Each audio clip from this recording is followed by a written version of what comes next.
One thing I didn't expect once I got back into gaming is to actually become a big fan of Chinese developers, because it seems like they're the most base developers out there, not caring about American politics or political progressive ideology, just sticking to what they want to put into games and making great, interesting games in the process. And I think that's what we're getting from Chinese developers, specifically a developer, Hoyo, of Genshin Impact, which is in a bit of a controversy itself with its overall character designs and its lack of cultural sensitivity, at least the people that want darker skinned characters in their games. If you know anything about China, there's an obsession about paler skin in the country, and that is all good and fine. They have their own conventional beauty standards, but that seems to be irritating Western gamers, or at least the Western political gamers that want to have more influence in games rather than actually playing games. And it seems like they're bringing that influence into the Chinese developer space with massive boycotts against Genshin Impact. And we saw this happen similarly with Black Myth Wukong, as it rejected a $7 million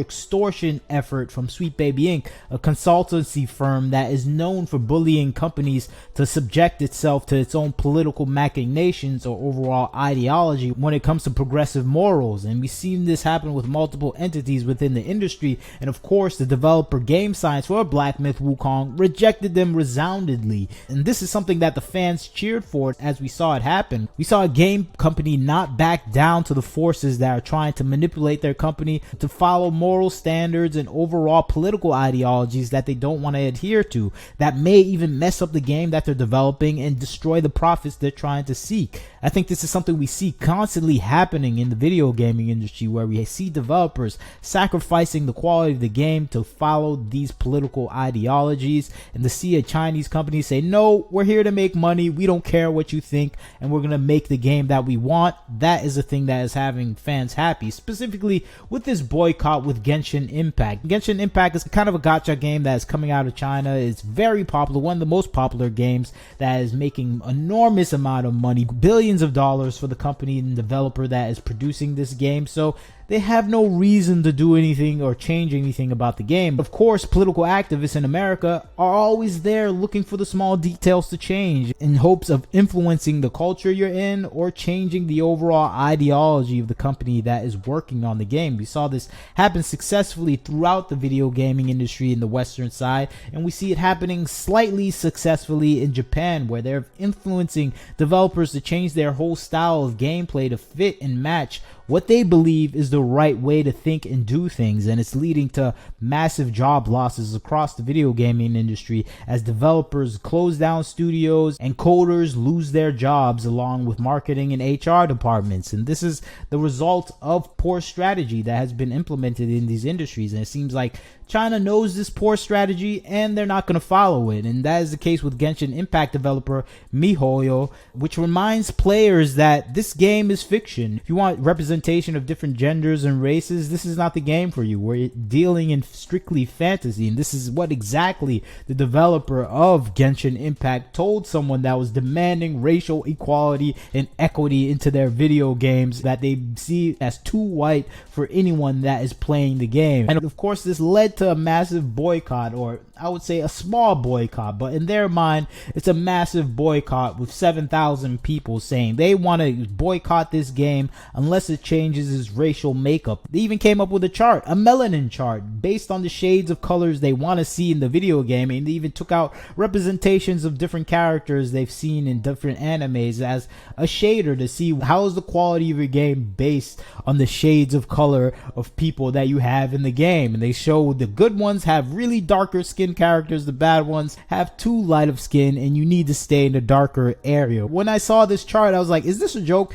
Is maybe someone trolling these Chinese developers? But they're very serious about it, and it just kind of reveals the people that have this thought process are obsessively racist. I think that's the thing that we see with some of the presentations they have, where they're obsessive about racism, and they are in effect being racist themselves with their propositions of the things they want to see in video games, where they have actually scaled chart of how much black, brown people you need to have in a game, and that is wildly out of the point of what you want in a video game game that's led by creatives. And I think that is the result that we're seeing of people boycotting this game. They're bringing about their own racism to the surface, and we're seeing it pronounced with some of the things they're putting out into the game. They even have a do's and don'ts of the boycott of the Hoyoverse, and it goes down into them continuing to play the game but voicing their opinion of why the game is terrible. And I think that is a backwards way of doing it, but they're just sticking to review bombing, liking, retweeting, and sharing posts. This feels like someone gaming the system to grow their follower base.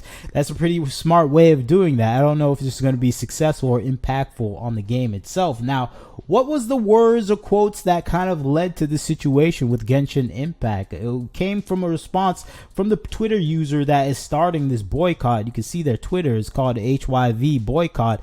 They started this because they were refuted and dismissed by the company and developer, where they said, we don't care what you think. This is not a real life game. Go out, touch some grass. We are going to continue on with what we want to do. But to see the response, you see here a person angry from the response they received from customer service about their questions about the lack of cultural and racial sensitivity, the tributes of colorism, because they have a new arc within the game where they do use some characters from African tribes and do shade the characters a little bit darker. And I think that's the thing people are angry about, that you use these African names, but they use these Greek, Chinese, Japanese names and cultural aspects, and they make all the characters pale white with red, blue, green eyes. No character looks Chinese in this game. So are they racist to themselves? Are they racist to Africans? Are they racist to Spanish people using Spanish names? Just everyone is pale white in this world. They're anime characters. They're not real characters. It's a fantasy and fiction. And it goes back to what the developer said to the person angry about the depiction of different cultures within the game.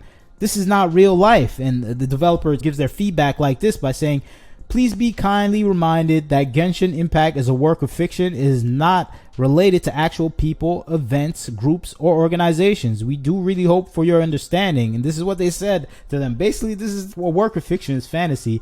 Don't take it seriously. Grow up. And I think that's just the addendum I add to it. But that is the general tone of that email. You can see the response from the user who's like, Genshin is not real life. What kind of response is that when the player submits feedback about the racism and colorism in your game? Embarrassing, unprofessional behavior from a company of grown-ups and supposed mature, well-read developers. Why are they white people in Hoyo? And this is their accusation here. And I think this is a drumming up of accusations that we're seeing building up against Chinese developers, because I don't think they're taking the extortion price that is being given out by Western consultancy firms that want to have influence in all developed markets. And I think China is the biggest market where they're having a problem influencing because they don't care about Western developers and their ideologies. And it's bearing out right now where Genshin Impact developers simply don't care, specifically these Chinese developers, because they don't need Western developers because they're selling to a gigantic market